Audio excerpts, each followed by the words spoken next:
December 18, 2022. The Lusail Stadium in Qatar is a cauldron of noise, nearly 90,000 fans holding their breath while billions more watch across the globe. This is the World Cup final. Argentina against France. But more importantly, this is Lionel Messi's last dance. The ghost of the 2014 final heartbreak in Rio de Janeiro still lingers in the air. The weight of an entire nation, the pressure of a legacy that demands the ultimate prize, rests squarely on the shoulders of one man. To truly understand the magnitude of this night and the tactical masterpiece that unfolded, we have to rewind. For over a decade, Argentina tried to build a team around Lionel Messi, and for over a decade, they failed miserably.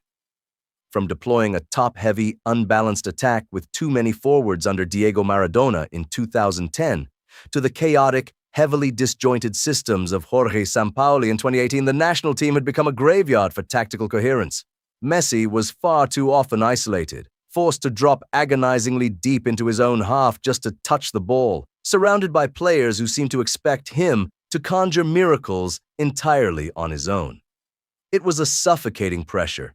It was like forcing a legendary solo artist to play every single instrument in the orchestra simultaneously. Then came Lionel Scaloni, a caretaker manager who initially almost nobody believed in. But Scaloni understood something fundamental that his more experienced, high-profile predecessors completely missed. He realized that you do not build a team around Messi by giving him all the responsibility. You build a team around Messi by taking the physical and structural responsibility away from him. Scaloni recognized that at 35 years old, Messi could no longer be the relentless engine of the team. Instead, he had to be the compass. Scaloni systematically dismantled the aging old guard and constructed a relentless, highly functional midfield trio. Rodrigo de Paul, Enzo Fernandez, and Alexis McAllister. This was the true engine room that powered the Argentine World Cup dream. De Paul evolved into Messi's shadow, his personal bodyguard on the pitch, running the exhausting miles that Messi no longer could. He meticulously covered the defensive spaces on the right flank, allowing Messi to drift, to rest, and to scan the pitch without consequence.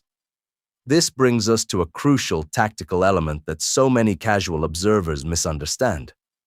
When Lionel Messi is walking during a match, he is not taking a break. He is actively mapping the opposition's defensive structure. He is searching for the blind spots, calculating distance, and waiting for a single positional error. Scaloni's new system bought him the luxury of time to do exactly that. Behind Messi, Enzo Fernandez provided progressive, line-breaking passing from deep positions, cutting through opposition midfields with surgical precision.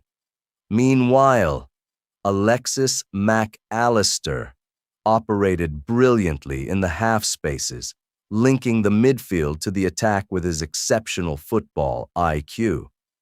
Because these three controlled the chaotic center of the pitch, Messi was finally completely free from the exhausting burden of dropping deep to collect the ball. He could receive it exclusively in the final third, in areas where he remains the most dangerous, lethal player in the history of the sport. The pieces of the puzzle were finally falling into place. Another absolutely vital piece of the Argentine puzzle was the introduction of Julian Alvarez. The young Manchester City striker changed the entire dynamic of the front line when he became a starter during the tournament.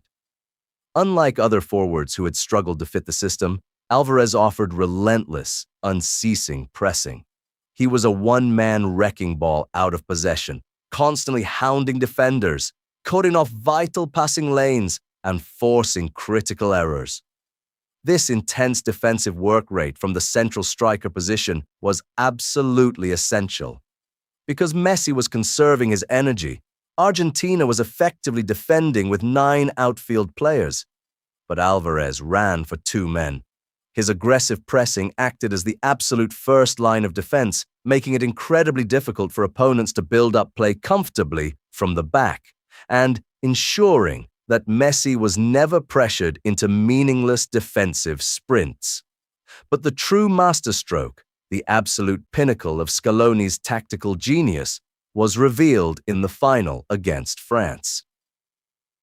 Going into the match, everyone expected Argentina to play a narrow, compact formation, perhaps packing the midfield to deal with the overwhelming threat of Antoine Griezmann and the explosive pace of Kylian Mbappe.